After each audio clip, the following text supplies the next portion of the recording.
out of breath. In May of 2020, I started to get a feeling that something was wrong with my marriage. For whatever reason, still not sure what possessed me to do this, I went over our cell phone records. I found out that there were 150 texts between my wife and the father of my daughter's friend. I completely lost it. I didn't get any guidance from sites like this. I confronted immediately. While going through her phone, I accidentally but dialed the OM. He texted right back and asked if she but dialed.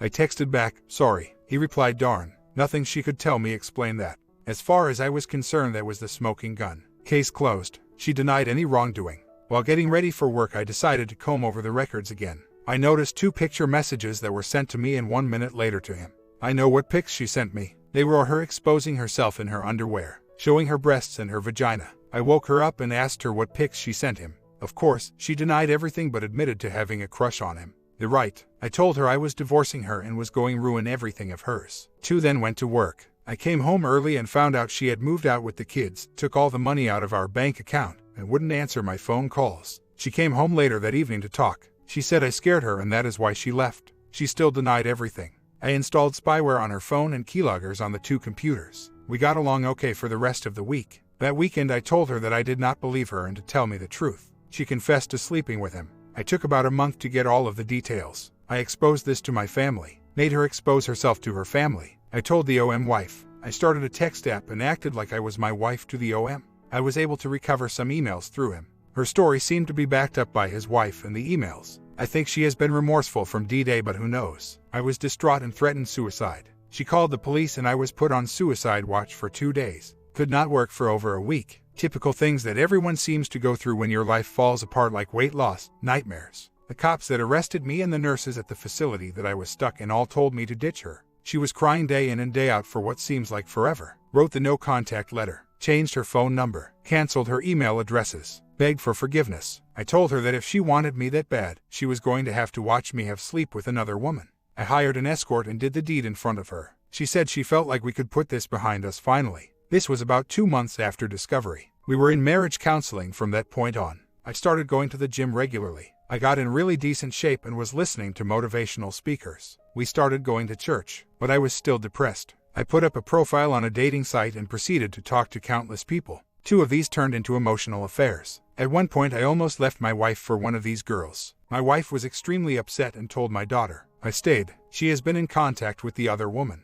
This woman claims to be pregnant with my child. I never slept with her, but my wife believes her. Not sure why she says she is pregnant, but I think she is trying to break up my marriage. My wife says she will help raise the kid. Haven't heard from this woman in a couple of weeks. Since then, things have calmed down. Not sure what is going to be the result of all this, but this is where I am at. I know my wife has had a hard time dealing with everything. I still have not committed to staying with her. Well, I guess if empathy is the core of love, she doesn't love me either. I vowed to be faithful to her. I never promised I would play fair if she cheated on me. My wife told her when I was getting ready to move out. That really woke me up. I didn't knock her up. I think this woman got a little too excited. Her and my wife had some really nasty exchanges, and that's when she started saying those things. I think she was trying to hurt my wife. I don't recall which program. Cost about $100 for 3 months. It would send texts, calls, GPS locations, contacts, emails, and all installed apps to website that I would log into and check. I could also remotely block calls or even lock the phone. I only used it for GPS and texts. It would actually show the whole message. The app was not visible to the user, but my wife started complaining that her battery would die sooner and the phone got slower. Way worth the money. Although I installed after the initial confrontation, so I never caught her doing anything wrong. We now use Life 360 on all of our phones. Nice free app. Works good. I think what she did originally was rooted in hatred and just as sick. That's my opinion. Oh, I have tried counseling. There is nothing anyone can tell you or reframe that takes away the monumental pain of having the mother of your children and best friend X you in the back. At least she knows exactly what went down. I am stuck wondering if I got the truth. Our marriage counselor stopped seeing me when this came to light. I stopped acting like this and did start trying again. Counselor said she will start seeing us as a couple if I keep it up for a while. Me and my wife seem to be doing better. I don't know if she has properly explored her feelings on this whole issue. Right now, she wants commitment. Why did she cheat on me? Typical cheating wife story. I praised constantly. We had a new baby with special needs. We were fighting a lot. Too much drinking. Poor boundaries. She has few issues, including a cheating mother. Her dad never imposed consequences for her bad decisions growing up. If the marriage survived simply because she had this overwhelming guilt, it would be too sad for me to stay anyways. We might divorce, might not. She is trying awfully hard. I have been trying harder now than I have during the last year, so we will see. As far as my daughter is concerned, she is happy that we are staying together for now. She had zero respect for the guy that kept a roof over her head, food in the fridge, clothes in the closet, and took her and the family out constantly. She always drives nice cars and lives in good areas. If she respected me so little then and has since lost respect, who cares? Before most of my deeds, but after her affair, she threatened to move my kids out of state. Doesn't sound too remorseful. She better respect me more if she wants this to work, not less. And she says she wants it to work. I will not put up with an ounce of crap moving forward. The whole thing sucks for sure. I don't feel like I lost my values though. She trashed our family and marriage in order to worship her crotch. It might be worse now, but after what she did, not sure if it could be that much worse. She had no problem leaving me high and dry. At that point I had not engaged in anything with any women. I came home to an empty house and no money. Kids gone and no returned phone calls. Nothing. Was left wondering what just happened. Kids deserve better than this. I have stopped my crap. Still not sure how I want to move forward though. I absolutely want the best for my kids too. I am not sure if my wife moving them out of state if I divorce or us trying to work it out is better. Her lawyer has her convinced that she spends every dollar of my retirement account for her to use on lawyers in order to take my kids out of state. So basically, every dollar I save for to retire would go to her taking my kids away. The lawyer I talked to said fat chance, but it would be expensive to fight. She is signed up and keeping up on this topic. She has been calling me every so often and letting me know where I have neglected to add something from her side. Not sure why she won't post it here herself. I exposed him to his wife twice. Once after I found out about the affair and after I pretended to be my wife through email and texting. I was getting information from him, and when I was done, I let his wife know that he was still willing to talk to her. I don't know who else to expose him to, but I would in a New York second.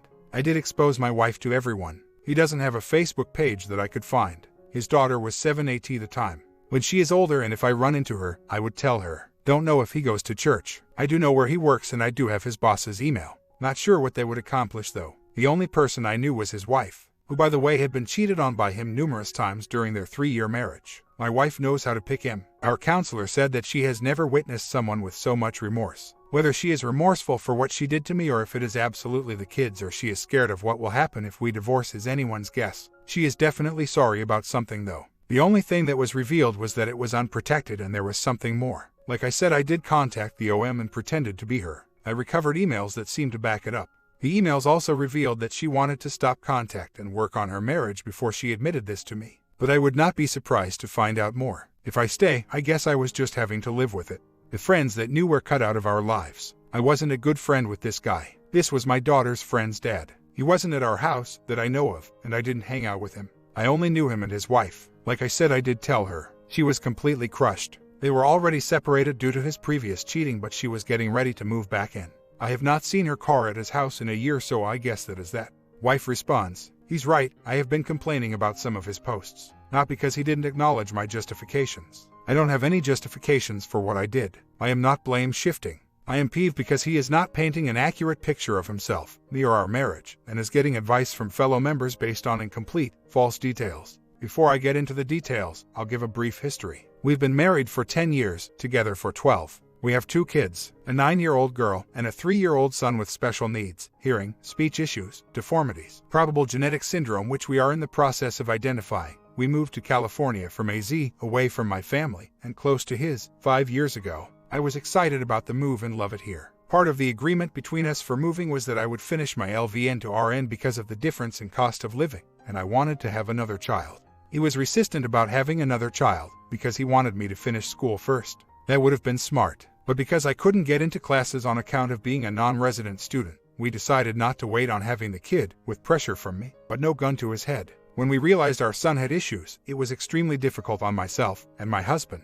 I became extremely depressed, worried about his future. So depressed, words cannot describe it. I quit work for the first time in my life to help him get ahead and take him to specialist appointments. 45 in the first year of his life. To this day he has met all of his developmental milestones, largely in part to my care. This time in our lives is when things started taking a turn for the worst. My husband gave me no support in helping me care for my son. He regularly came home and told me in front of him and our daughter that he never wanted him, and that he wasn't going to help with him. When he did care for him, he was rough and abrupt with him, despite the fact that he had an unknown genetic syndrome and needed extra love and care. I couldn't even go to the grocery store without my son with me, despite my periodic back problem, and never having a break from the baby responsibilities, because he refused to watch him. We really started arguing a lot. I felt resentful towards him for his lack of emotional support for me and the baby. He felt resentful that we had the baby. This is when, in my opinion, I began to notice verbal, emotional abuse on his part, though when I look back, it started even before then. For example, he had told me over the recent years that he had future prospects. He has refused to let me see his phone to the point of tackling me to get it back.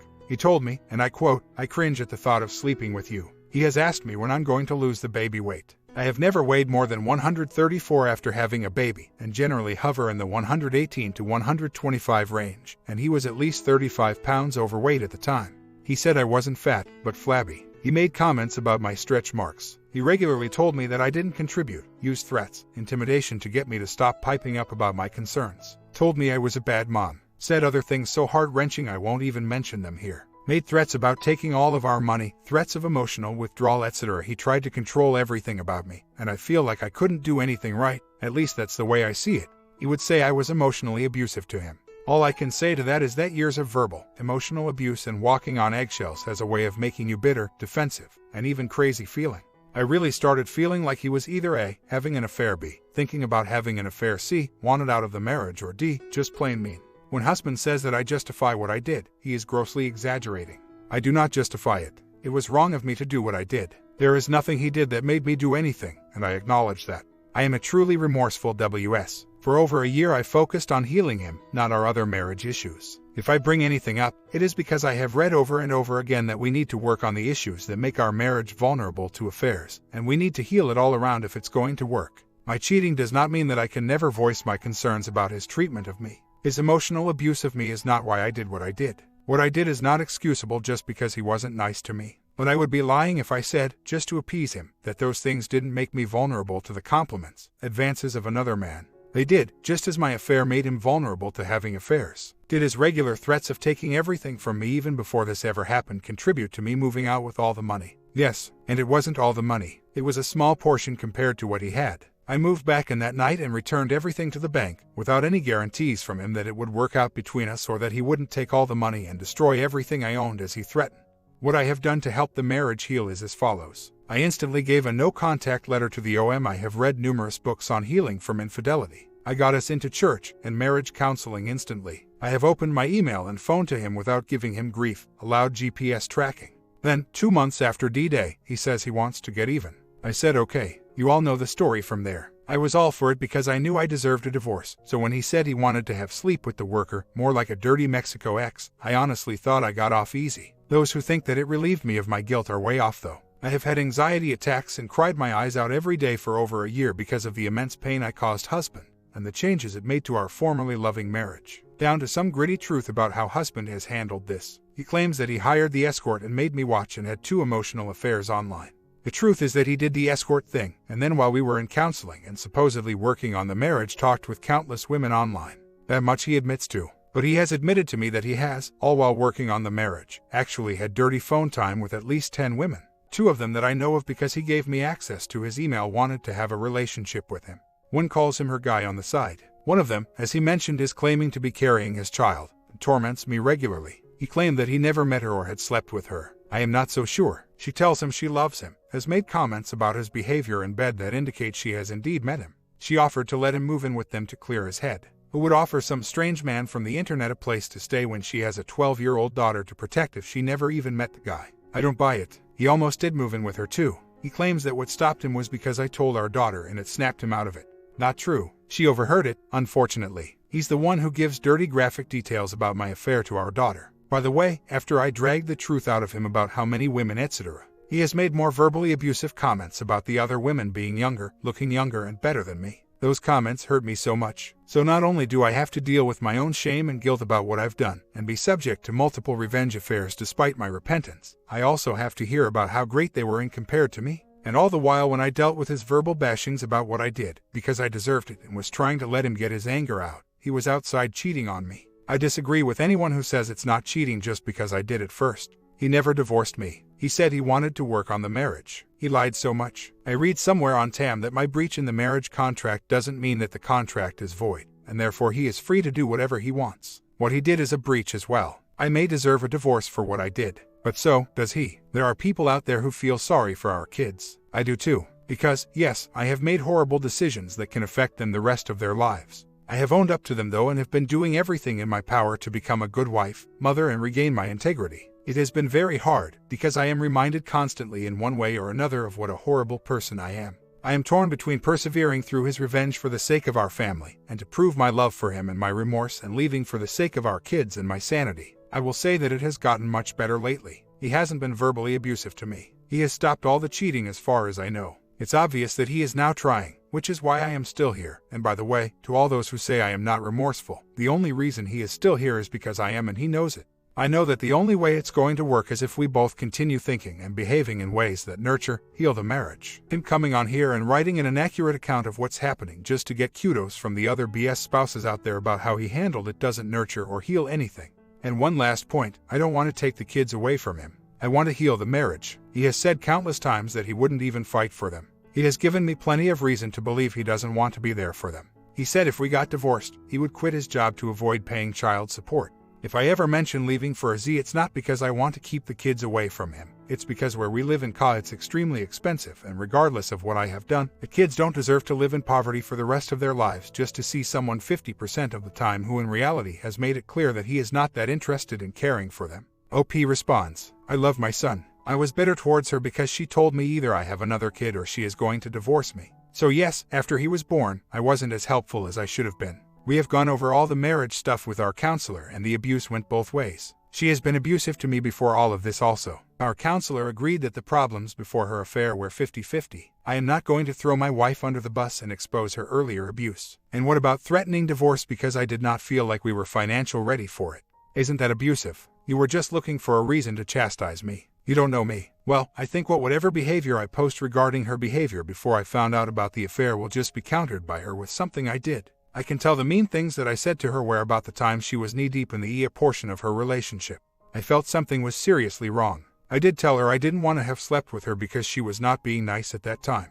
I told her I had other prospects because I felt like maybe it would shock her into thinking I was about to walk and maybe she would be more cordial. At this time, she was being really cold. As far as what I said about our kid, I was bitter about being forced to have him. We were both depressed about his issues, but I agree that I should not have said it. I should not have said any of it. Of everything I regret, it's these things. This is what I have been working on. I think she would admit that I have seriously changed the way I communicate. We have both treated each other poorly. I own my crappy treatment of her. She still does not own her crappy treatment of me pre-affair. I never told her I wouldn't pay child support. Never. Flat lie. Her lawyer told her she would take 75% of my income, most of which would be alimony. She throws this in my face every time I want to discuss divorce. Sorry, but if I am going to be on the streets anyways because she almost every dime I make, I would stop working.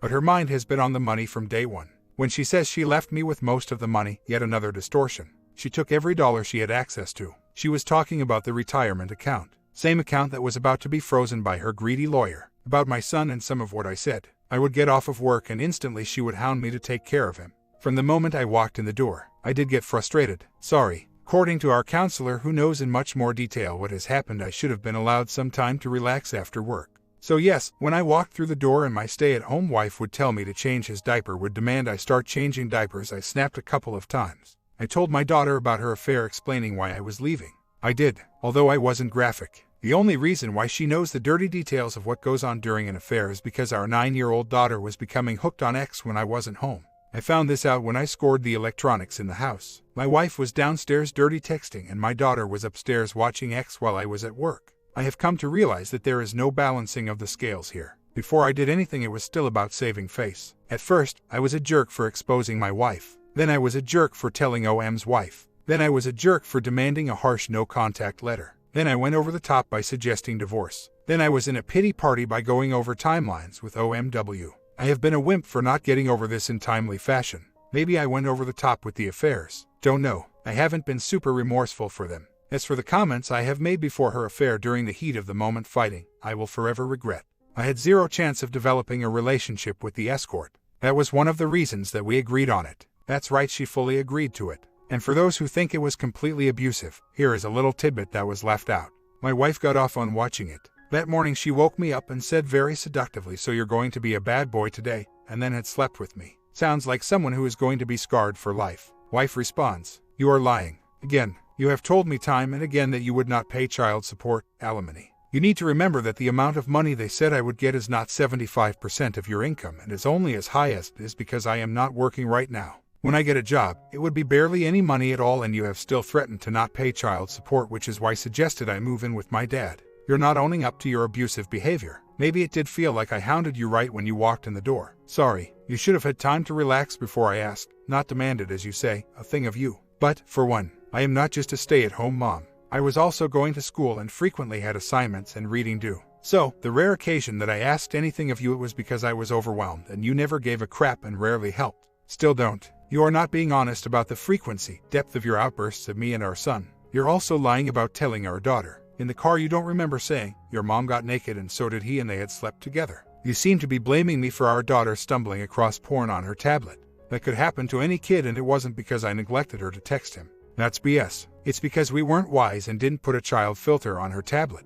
You are lying about the money. I took less than a quarter the amount I left you with in the retirement and still left several thousand in the checking. So, did I take almost everything I had access to? Sure, but that's still less than what I would get if our assets were divided by a judge. What does it even matter anyway? I returned it that day. You refused to take any criticism from anyone on here who does not agree with you or doesn't believe your story. One of the major signs of emotional abuse is minimizing it and denying it. And regardless of whether or not you think I got off easy, I shouldn't be reminded of my failures constantly if he is planning on staying and working on reconciliation. OP responds, I agree, I own half of the problems pre-affair. My issue is she wants me own all of the problems before and after. She was just an innocent abused Snow White that has been pushed into all of this. Trust me that I am not the only one blamed for the affair. She blames the OM too. He was just so smart and tricked her. I was not mean and heartless. If anything, I was a doormat that slowly withdrew. I have defended my mean comments. I simply pointed out those were during the heat of the moment when we were fighting. Our counselor witnessed some of these in her office. I would shut down and after a while I would blow up. Another thing, I never made fun of her stretch marks. That was her thing. They didn't bother me at all. I used to get defensive because I got heavy and she would call me fat. She would tell me that I was just like my dad and so on. Ask me if I really needed certain foods for dinner. Can't say that now. Either way, I guess people will believe what they want. I agree that if I said everything that she says I did out of the blue, I would be a jerk. But that is simply not the case. Our counselor would agree that this woman does not fight fair. She has an extremely short fuse and is abusive in a wide range of things. All of which, yes, I was considering leaving her for before. Probably would not have. I really thought after this maybe she would wake up, try the communication techniques taught to us by our counselor, and own her affair. She admitted to the affair after about a week. Took about 3 weeks to get details about no protection. Yes, she was pissed when I exposed to the other man's wife. She told her family very humbly. She has since written my family and hers what sounded like heartfelt apologies. She didn't justify anything to them. As far as if I got all the details, I would never know. It all seems to fit the evidence I gathered. This is the struggle. I think I would commit if we could improve our communication. She is a hothead and I am a bonehead. I have been trying to be easier going by not sweating the small stuff, but I have gone too far in a lot of areas. I find it hard to be emotionally involved with her. She interprets this as a complete detachment, which it probably is. I have trouble with the feeling, despite what I have done to her in retaliation, that I am a chump for staying with her. I completely screwed up by looking for attention elsewhere because now I have a grass is greener complex. I am aware that I would carry my problems with me to another relationship. I think my mistake was telling wife that I was doing it. I told the story from my point of view. It was abbreviated for sure in all regards. After Kali read it, she got very specific in her reply. Then it turned into a tit for tat. If you read my original post, there really wasn't anything that she revealed that I didn't already cover. She just got into the details. You're right that it would be better if we could be civil at home. But in reality, the way this thread went down is exactly how our arguing goes down. I will bring up something in general terms that is bothering me and she gets defensive. She then will bog the situation down with things that were said years ago and we never gain any ground on improving our relationship. I have yet to be able to discuss her affair without having her turn the focus on things that were said by me. Everything is my fault. I honestly think she is gaslighting me with some of it. She says I said it when I was under the influence of meds and sleeping in bed. I don't remember saying it, but whatever, I might have. Don't know, but it's hard to talk about something that you said while you were asleep. So, I say to heck with it, let's get divorced, and she then starts crying and promises to be less defensive. I think it's funny that someone is so desperate to hold on to someone who is, in her words, so abusive. I was just cleaning out my junk drawer and found some letters from my daughter begging me to stay home and forgive her. Absolutely heartbreaking, especially knowing that at the time she wrote it she was only 7. This situation has completely changed every aspect of our family. For the worse, one of the reasons we were arguing is because I don't feel sorry for the stuff I have done post-affair. Not sure if that makes me unrepentant or not. I know that it is something that religion frowns upon. I do go to church, but mostly for the kids and the wife. I don't know if I am religious. I do enjoy church, and so does the family. I do pray. I don't know if remorse is required for forgiveness if I have turned away from that behavior. One of the reasons I guess I don't feel all that sorry is my wife hasn't seemed devastated. She was when I told her I was leaving for another woman, but not the affairs so much. I don't want to hurt her any further. A lot of people here think that I went way overboard, but that I think would be far more devastating. As cold and heartless people think I am, I don't think I could do that. That I'm sure would make me feel like a heartless jerk. The way she feels about us divorcing makes me think that if I left now, that would be enough. She has probably already gone through enough. I know a lot of people here think that cheaters can never get enough punishment, but after everything, I don't have the heart to dish out anymore. If I decide to ever divorce her, I am going to do it for me and my kids because I feel that it's the best choice. My feeling at the time was if I stayed faithful, I would have been more bitter over time. I think I was trying to reframe this as a short period in our marriage where we had an open marriage. That is how I dealt with it. I told her it was that or divorce. She agreed. Who knows what is going to happen now? Not sure that makes me a dog though. All I know is that I was not going to be some run-of-the-mill chump. I was faithful until this horrible time. My comment, this was one of another sad ending. I have mixed feelings about revenge affairs and think they are usually just a temporary emotional release. What do you guys think? Comment down below, and I got another one coming in a few hours.